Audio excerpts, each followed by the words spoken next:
आज हम पढ़ेंगे कक्षा 12 के तीसरी प्रश्न वाली अवयव के बारे में, जिसको हम इंग्लिश में कहते हैं मैट्रिक्स। ठीक है, सबसे फर्स्ट हम इस अवयव की परिभाषा को स्पष्ट करते हैं, इस शब्द को स्पष्ट करते हैं।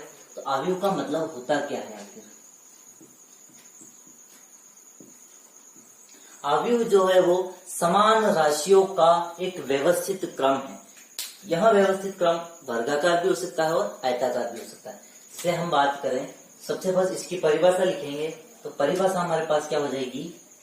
समान संख्याओं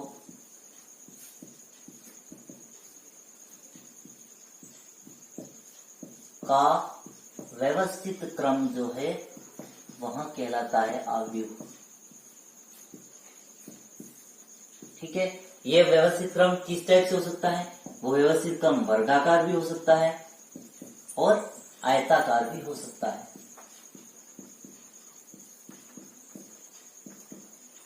वर्गाकार कैसे होगा, आयताकार कैसे होगा, उस चीज को हम समझते हैं।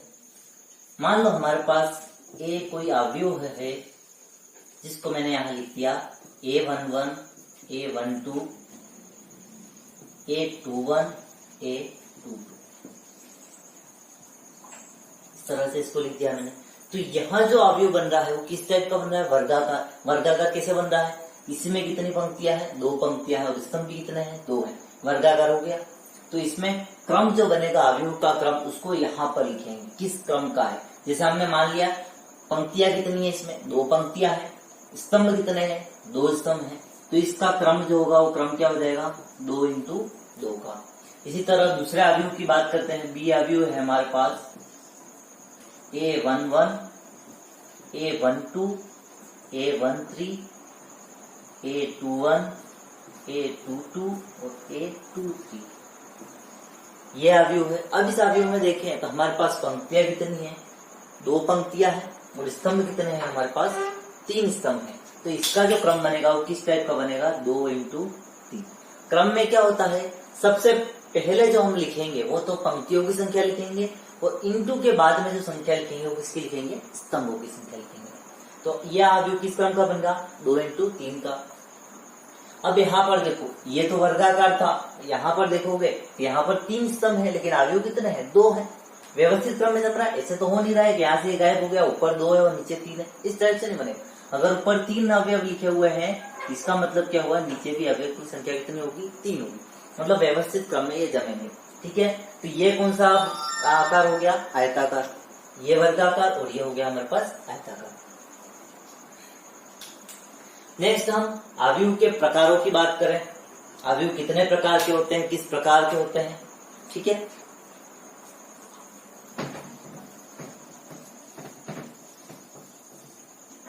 तो हम बात करेंगे अवयव के प्रकार की।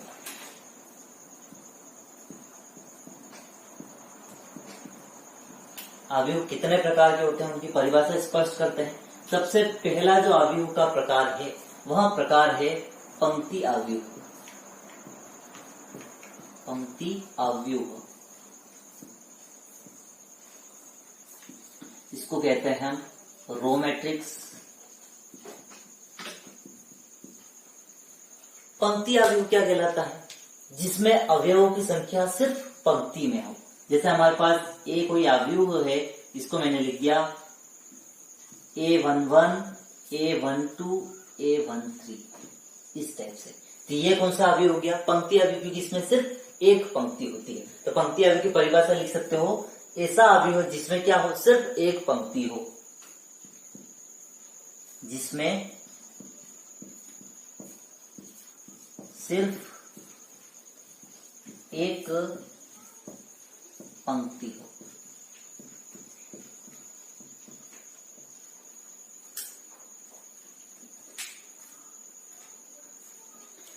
इसका उदाहरण लिख सकते हैं। 3 अवयव है हमारे पास, जैसे मान लो ये मैंने लिख दिया 3, 4, 5। कितनी पंक्ति है? एक पंक्ति। तो ये किसका उदाहरण होगा? पंक्ति अवयव का। ठीक है, नेक्स्ट जो हमारे पास आता है दूसरा अवयव, वह है स्तंभ अवयव।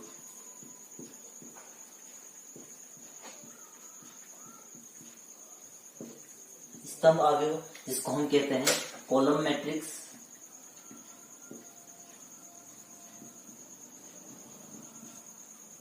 अब इसकी परिभाषा स्पष्ट है। पंक्ति अवयव में हमारे पास स्पष्ट था कि जिसमें सिर्फ एक पंक्ति हो उसको हम पंक्ति अवयव कहेंगे। तो स्तंभ में क्या हो जाएगा, जिसमें सिर्फ एक स्तंभ हो। पंक्तियां कितनी भी हो सकती है, जैसे ए बराबर है हमारे पास A11, A21, A31। इसमें कितनी पंक्तियां हैं, पंक्तियां कितनी है, 3 पंक्तियां है, लेकिन स्तंभ कितना है, सिर्फ एक स्तंभ है। तो स्तंभ में हम क्या लिख सकते हैं, जिसमें सिर्फ एक स्तंभ हो, जिसमें सिर्फ एक स्तंभ हो, उसे हम क्या कहेंगे, स्तंभ अवयव, कॉलम मैट्रिक्स। ठीक है। एक चीज और यहाँ पर मैं बता दूं, A11, A12, A13, ये 11 और 12, 13 का क्या मतलब है। यहाँ पर 11 का मतलब है पहले जो लिखेंगे वो तो पंक्ति, और जो दूसरा शब्द लिखेंगे वो होगा कॉलम, स्तंभ। ठीक है। A11 के लिए क्या हो गया, पहली पंक्ति का पहला स्तंभ। ठीक है। पहली पंक्ति में पहला स्तंभ क्या हो गया, A11। A12 का मतलब क्या हुआ, पहली पंक्ति में कौन सा अवयव, दूसरा अवयव। A13 का मतलब क्या हुआ, पहली पंक्ति में तीसरा अवयव। इसी तरह जो नीचे लिख रहे हैं हम यहाँ A21 लिखा है, इसका मतलब क्या हुआ, दूसरी पंक्ति का पहला अवयव। ठीक है। इसको मैं स्पष्ट कर देता हूं। जैसे हमारे पास यहाँ पे लिखा हुआ A11, A12, A13, A21, A22, A23, A31, A32, A33। ठीक है। सबसे फर्स्ट तो हमको ये चीज पता लगानी है कि इस अवयव का क्रम कौन सा है। तो क्रम देखेंगे हम, 3 पंक्तियां हैं और स्तंभ भी कितने हैं, 3। तो इस अवयव का क्रम क्या होगा, 3 × 3। ठीक है। अब यहाँ पे मैंने लिखा है A11, इसका मतलब क्या हुआ, पहला जो 1 लिखा है इसका मतलब पंक्ति, और जो दूसरा 1 लिखा उसका मतलब स्तंभ। मतलब ये A11 जो है वो पहली पंक्ति और पहले स्तंभ का अवयव है। A12 का मतलब क्या हुआ, पहली पंक्ति में दूसरे स्तंभ का अवयव है। इसी तरह जैसा मैंने यहाँ ले लिया A32 का मतलब क्या, 3 क्या है, पंक्तियों की संख्या, और 2 क्या है, स्तंभों की संख्या। 3 पंक्तियों की संख्या मतलब पहली, दूसरी और तीसरी पंक्ति में आ रहा है अवयव। ठीक है। और 2 का मतलब दूसरे स्तंभ में, पहला स्तंभ और दूसरे स्तंभ। A32 इसमें पंक्तियों की संख्या क्या होगी, 3, और स्तंभों की संख्या क्या होगी, 2। ठीक है। आगे अवयवों की बात करें हम, नेक्स्ट जो तीसरा अवयव है हमारे पास, और तीसरा अवयव हो जाएगा शून्य अवयव।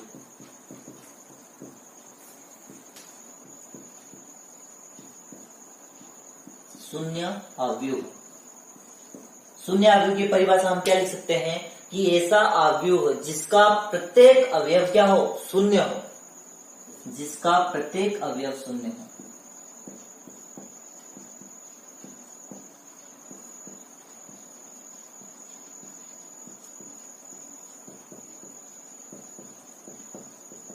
प्रत्येक अवयव शून्य हो, इसका मतलब क्या हुआ, O बराबर सारे जो अवयव होंगे, सारे अवयव क्या होंगे, 0, भले किसी भी क्रम का अवयव हो हमारे पास।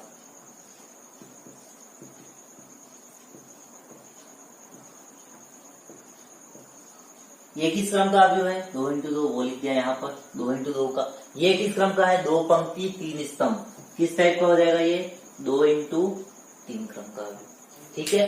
शून्य अवयव जिसका प्रत्येक अवयव क्या हो, शून्य हो, उसे हम शून्य अवयव कहेंगे। शून्य अवयव में प्रत्येक अवयव 0 है, क्रम हमको यहाँ पर लिखना है अवयव का, और शून्य अवयव को हम दर्शाते किससे हैं, O से दर्शाते हैं। ठीक है। नेक्स्ट अवयव विकर्ण अवयव बात कर रहे हैं, विकर्ण अवयव।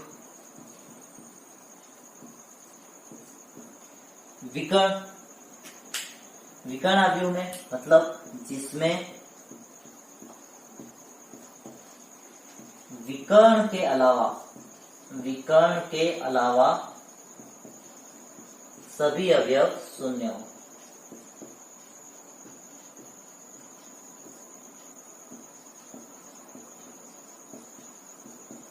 विकर्ण के अलावा सभी अवयव शून्य हो, इसको स्पष्ट करते हैं। जैसे हमारे पास ये कोई अवयव है, मान लो 1 0 0 0 2 0 0 0 4, इस तरह का है। अब देखो सिर्फ विकर्ण में संख्या है, इस चीज में संख्या लिखी हुई है, बाकी के सारे अवयव क्या है, 0।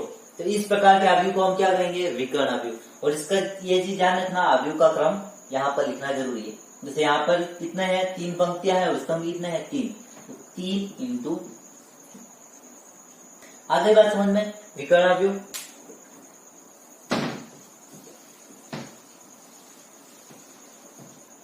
नेक्स्ट हम पढ़ेंगे इसमें वर्ग अवयव। 5वां जो इसका प्रकार है वो है वर्ग अवयव।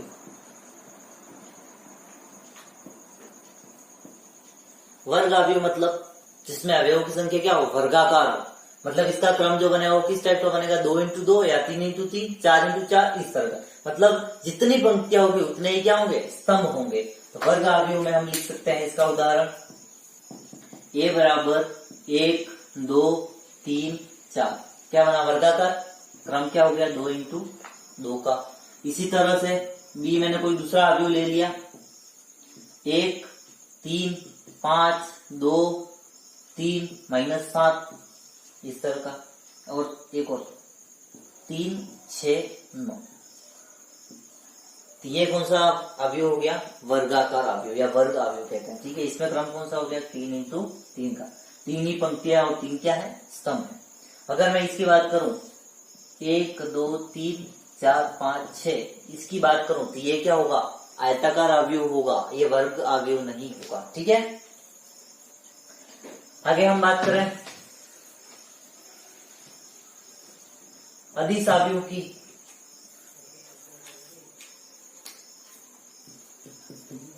छठा अवयव है हमारे पास अदिश अवयव, स्केलर मैट्रिक्स।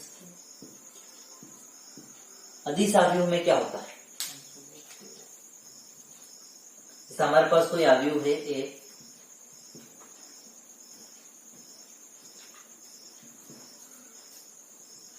यहाँ पे मैं कुछ अवयव लिख देता हूं। जैसे मैंने 2 इंटू 2 क्रम का अवयव बनाया है, इसमें विकर्णों की संख्या क्या होगी, सेम।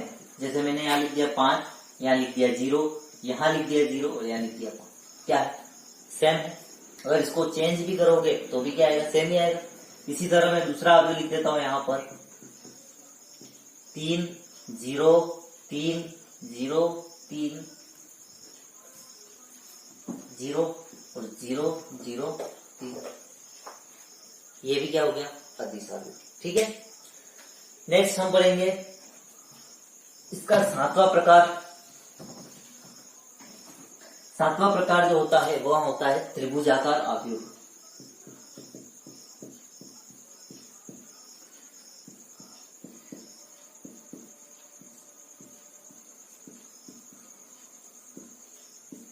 त्रिभुजाकार अवयव में देखना, यह अवयव जो है वो 2 प्रकार का होता है।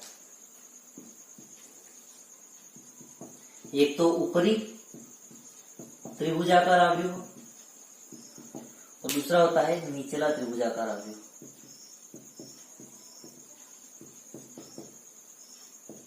ठीक है, ऊपरी त्रिभुजाकार अवयव का मतलब क्या होगा कि ये जो हमारे पास अवयव है इसमें विकर्णों के ऊपर साइड में त्रिभुज बनेगा। ठीक है, और इसके नीचे साइड में क्या होंगे, अवयवों की संख्या 0 हो जाएगी। जैसे मैंने लिख दिया 1 2 3 0 -4 2 0 0 1। अब यहां पर देखो ये क्या बन रहा है, ऊपर की साइड में त्रिभुज बन रहा है और नीचे साइड में क्या है, अवयवों की संख्या क्या हो गई, सारी 0 हो गई। तो यहाँ पर ये जो त्रिभुज बनता है, ये त्रिभुज कौन सा अवयव कहलाता है, ऊपरी त्रिभुजाकार अवयव। ऐसे इसी तरह निचला त्रिभुजाकार अवयव, निचला त्रिभुजाकार अवयव बना सकते हैं 1 0 0 2 3 0 -7 -6 और 1। यहाँ पर कौन सा त्रिभुज बन रहा है, निचला त्रिभुजाकार अवयव। ऊपर के अवयव क्या हो गए हैं, सारे 0, इस तरह से। ठीक है, नेक्स्ट हमारे पास 7वां जो अवयव है वहां है इकाई अवयव।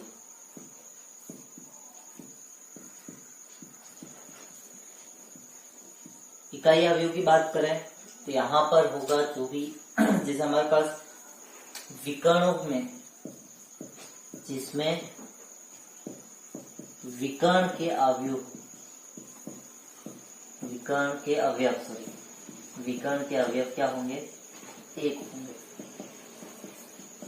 इकाई होंगे। ठीक है, जैसे हमारे पास ए बराबर मैंने कर दिया 1 0 0 0 1 0 0 0 1, बाकी सारे अवयव 0 होंगे, लेकिन जो विकर्ण में है, विकर्ण में क्या होंगे, इकाई अवयव होंगे, मतलब 1 1 1, ये विकर्ण बनेगा, ये हमारा होता है इकाई अवयव। ठीक है, अवयव के प्रकार एक बार से वापस स्पष्ट कर देते हैं सारे। अवयव के प्रकारों में सबसे फर्स्ट हमने जो पढ़ा पंक्ति अवयव। पंक्ति अवयव क्या कहलाता है, जिसमें सिर्फ एक ही पंक्ति हो, उसको हम क्या कहेंगे, पंक्ति अवयव। इसके बाद हमने पढ़ा था स्तंभ अवयव। स्तंभ अवयव कौन सा होता है, ऐसा अवयव जिसमें सिर्फ क्या हो, एक स्तंभ हो, उसको हम कहते हैं स्तंभ अवयव। इसके बाद तीसरा हमने पढ़ा था विकर्ण अवयव। विकर्ण अवयव का क्या मतलब था कि जिसमें सिर्फ विकर्ण के अवयव, विकर्ण में क्या हो, अवयव हो, बाकी सारे अवयव क्या हो, 0 हो जाए, उसको हम विकर्ण अवयव कहेंगे। चौथा जो हमने पढ़ा था वर्ग अवयव। वर्ग अवयव का मतलब क्या था, जो हमारा क्रम बनेगा अवयव का, वो क्रम किस रूप में हो, 2x2 3x3 4x4 के रूप में, वो वर्ग अवयव हो जाएगा। पांचवा हमने पढ़ा था अदिश अवयव। अदिश अवयव में क्या था, विकर्ण के जो अवयव, विकर्ण के अवयव क्या होंगे, समान होंगे। जैसे हमने यहाँ का किया था 5 0 0 5, विकर्ण के अवयव क्या है, समान है, उसको हमने कहा था अदिश अवयव। छठा जो हमने पढ़ा था त्रिभुजाकार अवयव। त्रिभुजाकार अवयव में 2 प्रकार पढ़े थे, ऊपरी त्रिभुजाकार अवयव, निचला त्रिभुजाकार अवयव। ऊपरी जो त्रिभुजाकार अवयव बना था उसमें क्या था कि विकर्ण के ऊपर के जो अवयव हैं वो तो संख्या होगी, लेकिन नीचे के जो अवयव होंगे, विकर्ण के जो नीचे के अवयव, वो क्या होंगे, 0 0 0 होंगे, मतलब त्रिभुज कहाँ बनेगा, ऊपर की ओर बनेगा, वो ऊपरी त्रिभुजाकार अवयव। निचला त्रिभुजाकार अवयव मतलब विकर्ण के ऊपर के सारे अवयव क्या होंगे, 0 होंगे, तो उसमें किस ओर बनेगा, नीचे की ओर त्रिभुज बनेगा। ठीक है, और सातवां जो हमने अवयव पढ़ा वो कौन सा पढ़ा था, इकाई अवयव। इकाई अवयव में क्या था, जिसमें विकर्णों की संख्या जो है वो 1 1 1 हो और इसके बाकी सारे अवयव क्या हो, 0 हो, उसको हमने पढ़ा था इकाई अवयव। ठीक है, अब नेक्स्ट हम पढ़ते हैं